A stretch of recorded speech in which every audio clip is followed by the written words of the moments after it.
Hello students, good evening to all of you. देखिए, आज आपका नाइन्थ क्लास का सिलेबस मैं स्टार्ट करने वाला हूँ।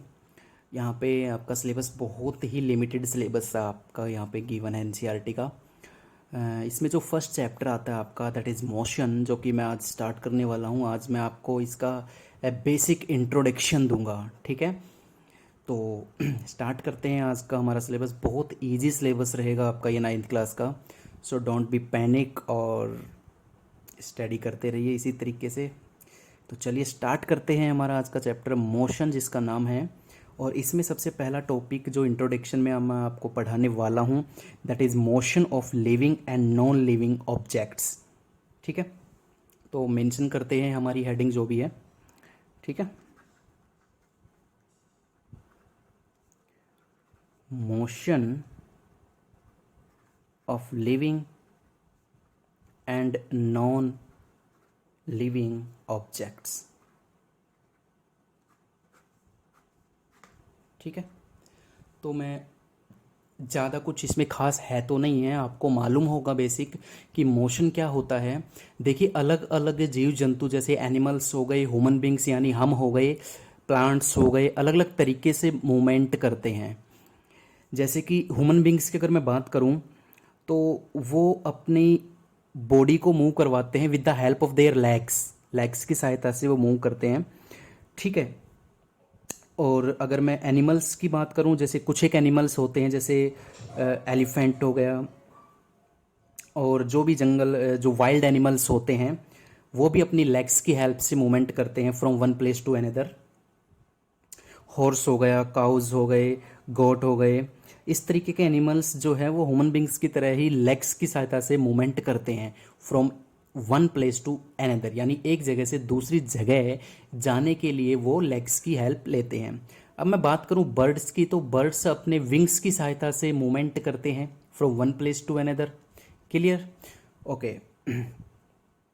अगर मैं मेंशन करूं यहाँ पे, जैसे मैंने बोला कि ह्यूमन बींग्स जो होते हैं, तो ह्यूमन बींग्स किसकी सहायता लेते हैं? लेग्स की सहायता से। और एनिमल्स जो होते हैं कौन कौन से, सारे एनिमल्स की मैं बात नहीं कर रहा यहाँ पे। जैसे मैं बोलता हूँ एलिफेंट की मैंने बात की है यहाँ पे, गॉट की मैंने बात की है, काउस की बात की है मैंने, ठीक है। हॉर्सेस की बात की है मैंने। ये भी अपनी लेग्स की सहायता से ही मूवमेंट करते हैं। बर्ड्स की अगर मैं बात करता हूँ यहाँ पे, तो बर्ड्स अपने विंग्स की सहायता से मूवमेंट करते हैं, ठीक है। ओके। कुछ एक एनिमल्स ऐसे होते हैं जैसे स्नेक हो गया, वो भी अपनी लेग्स की ही हेल्प लेते हैं, ठीक है। और बाकी आपको मालूम होगा, कुछ भी आप एग्जांपल ले सकते हो, अपने आसपास के जीव जंतुओं को देखिए और उनको ऑब्जर्व कीजिए कि वो किस तरीके से मूव करते हैं। तो मोशन यही होता है, एक जगह से दूसरी जगह ट्रांसफर होना, यानी चलकर जाना, अपनी पोजीशन चेंज करना, दैट इज मोशन, ठीक है। तो मोशन के बारे में और भी डिटेल में हम आगे बताएंगे, पहले हम इंट्रोडक्शन पार्ट कर लेते हैं इसका, ठीक है। उसके बाद मैं आपको एक बताता हूँ कि जो एनिमल्स का मूवमेंट होता है उसको बोला क्या जाता है। ये सबसे इंपॉर्टेंट है। The movement in animals, sorry, is known as, that is locomotion. Clear one? उसको बोला जाता है लोकोमोशन। जो एनिमल्स का मूवमेंट होता है उसको लोकोमोशन बोला जाता है, ये आप याद रखिएगा। अब हम बात करते हैं नॉन लिविंग थिंग्स की। तो नॉन लिविंग थिंग्स वो होते हैं जो मूवमेंट नहीं करते खुद से, ठीक है। नॉन लिविंग थिंग्स के बारे में अगर मैं यहाँ पे मेंशन करूँ, तो जो नॉन लिविंग्स होते हैं बच्चों, can not move on their own, ठीक है। अपने खुद से, खुद की हेल्प से, यानी बॉडी पार्ट्स की हेल्प से वो मूव नहीं कर सकते। उनको अगर मूव करवाना है ना, जैसे नॉन लिविंग थिंग्स की अगर मैं बात करूं, आपको मालूम है नॉन लिविंग थिंग्स क्या होती हैं, ठीक है। जिसको हम बोलते हैं निर्जीव चीज़ें हैं, ठीक है, निर्जीव वस्तुएं। जैसे हमारे घर में टेबल हो गई, चेयर हो गई, बेड हो गया, यूटेंसिल्स हो गए, बर्तन वगैरह हो गए, डोर बेल्स वगैरह, डोर हो गए, ग्लास हो गए, मोबाइल फ़ोन्स, ये सारी नॉन लिविंग थिंग्स के अंडर आती हैं। और ये खुद की सहायता से मूव नहीं कर सकते, ये मूव करेंगे with the help of applied external force, ठीक है। अगर हम बाहर से कोई ताकत लगाते हैं, मैं लिख देता हूं यहां पे, they move with the help of external force. ठीक है, बाहरी ताकत मैं यहां पे मेंशन कर देता हूं, बाहरी ताकत। ठीक है, बाहर से लगने वाली फोर्स यानी ताकत जब इन निर्जीव चीज़ों पे लगेगी तो ही ये मूव कर सकती हैं। यानी नॉन लिविंग थिंग्स कैसे मूव कर सकती है? With the help of external forces. ठीक है, एग्जाम्पल की अगर मैं बात करता हूं इसकी, तो इसका एग्जाम्पल क्या आता है, देखिए।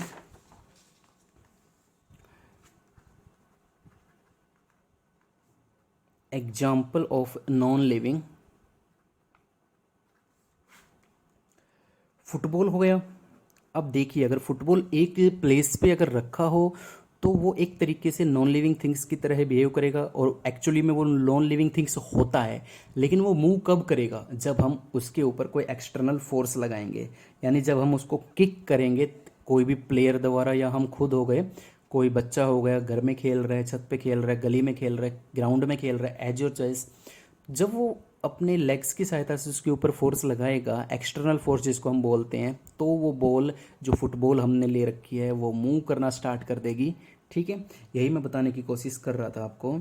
ठीक है, जो कार हो गई वो भी मूव करती है रोड के ऊपर जब हम इंजन की सहायता से उसके ऊपर फोर्स लगाते हैं।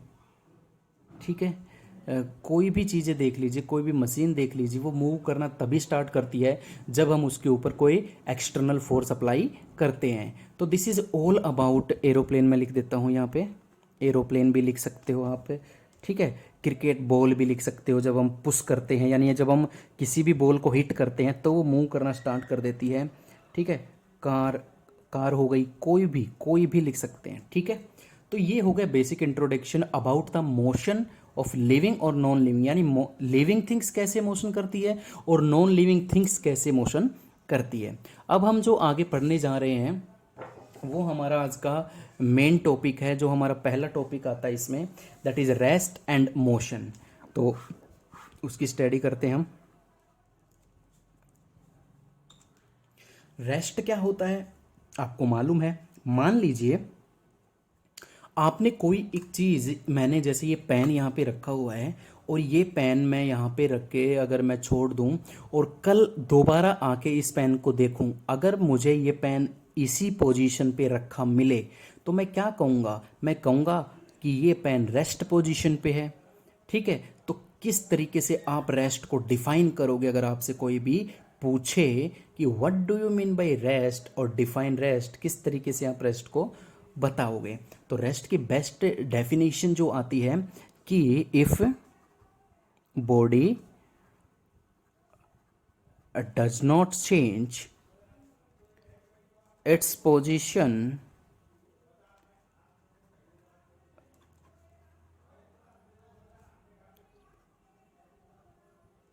With respect to time, if body does not change its position with respect to time, time के साथ साथ, यानी टाइम तो बीत रहा है लेकिन उसके साथ साथ बॉडी की पोजीशन चेंज नहीं हो रही, then body is said to be at rest. तो हम कहेंगे कि बॉडी एक रेस्ट पोजीशन पे है। Clear one? बहुत इजी डेफिनेशन है बच्चों ये। ठीक है, इसी तरीके से अगर मैं मोशन की डेफिनेशन यहां पे आपको देता हूं, तो मोशन क्या होगा कि if body change its position, if body change its position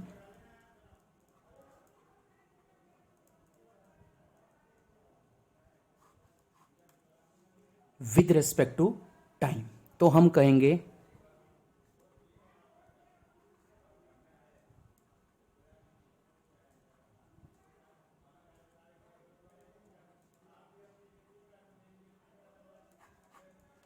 ठीक है, बिल्कुल सेम डेफिनेशन है ये रेस्ट और मोशन की। तो आई होप आपको क्लियर हो गया होगा। ठीक है, अब देखिए मोशन के भी बहुत सारे टाइप्स होते हैं। बॉडी कौन सा पाथ ट्रैवल कर रही है, सीधी जा रही है या घूम रही है या किसी चीज़ के चारों तरफ चक्कर काट रही है, अलग अलग तरीके के मोशंस होते हैं। तो मैं यहाँ पे मेंशन कर देता हूँ, ठीक है, types of motion.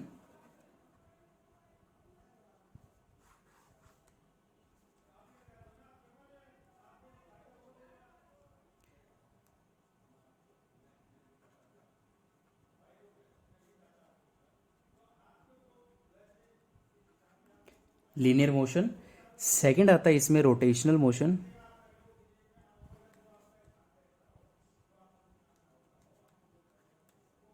Vibrational motion भी होता है। मैं आपको अभी एग्जांपल देते समझाता हूं तो आपको क्लियर हो जाएगा, ठीक है। अब देखिए लीनियर मोशन होता है स्ट्रेट पाथ,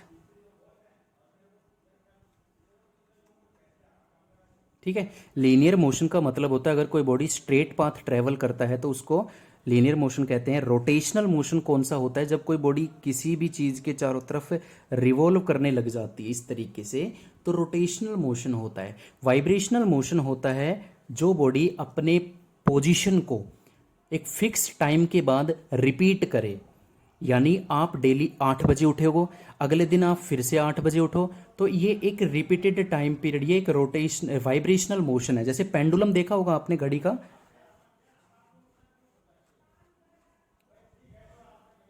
वो एक फिक्स इंटरवल के बाद अपने आप को वाइब्रेट करता है। एक फिक्स इंटरवल के बाद जो अपनी पोजीशन को कह सकते हैं कि रिपीट करता है। A body which repeat its position after a fix interval of time, तो उस मोशन को हम क्या बोलेंगे, वाइब्रेशनल मोशन।